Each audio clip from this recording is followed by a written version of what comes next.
कळणार पण नाही. डोंट वरी. थांब.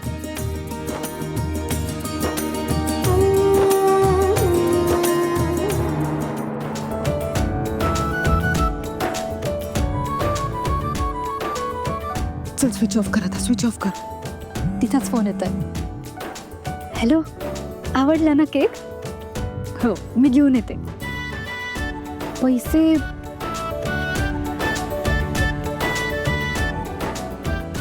बरं ऐक, तुला जेवढे योग्य वाटतात तेवढे दे. Okay, bye bye.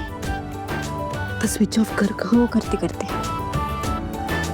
केला. ए आई, तू असे केकची ऑर्डर घेतल्यास तर खूप पैसे कमवू शकशील. अगं पण ऑर्डर्स मिळायला हव्यात ना. आता तू केक घेऊन गेली होतीस म्हणून तन्वीने तो टेस्ट केला आणि आपल्याला ही ऑर्डर मिळाली. ऐक, तू त्याचं टेन्शन घेऊ नकोस. मी माझ्या कॉलेजमध्ये वर्ड स्प्रेड करते आणि आम्हाला आजीला पण सांगूया, म्हणजे तुझ्या आईला पण सांगूया. चालेल? बर, पण तुला वाटतं तितकं सोपं नाहीये. हा, घरी कळलं तर? अगं, तू जे करतेस ते घरासाठीच करतेस ना.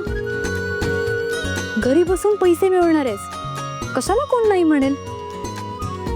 हे तू अगदी बरोबर बोललीस का? मी एकदा ना आईंशी बोलून बघते. त्या हो म्हणाल्या ना तर अविनाश नाही म्हणणार नाही. बॉक्स आणतेस का? भरते मी. ठीक आहे. दे.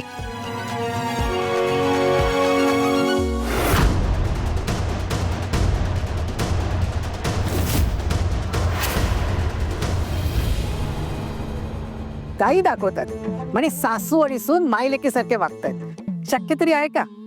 म्हणून मला कंटाळा येतो. काही थरारच राहिला नाहीये. अहो, घरात इतकं थरार नाट्य सुरू असताना तुम्ही टीव्ही वगैरे काय बघताय? घरातलं जुनं झालं आता. तो दिवस पण गेला. हो, नाही म्हणजे भाऊजींनी शिक्षा दिली पण काय उपयोग ना आई. त्या दोघी मायलेकी सुधारण्याचं नावच घेत नाहीत. म्हणजे आणखीन काय उद्योगधंदे केले त्यांनी? केक केलाय हो? आणि तो केक विकून तुमची सून पैसे कमवणार आहे. अगं करू देत ना.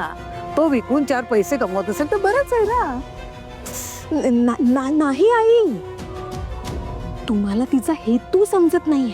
कसला आहे तो? नाही म्हणजे ती हे सगळं करणार आणि बाहेर जाऊन आपलीच बदनामी करणार. मी की माझ्या नवऱ्याला काय बिझनेस बाबत जमत नाही म्हणून आमच्यावर ही वेळ आली आहे. मग आता काय, आम्हाला मदत करा, ऑर्डर्स द्या. आई,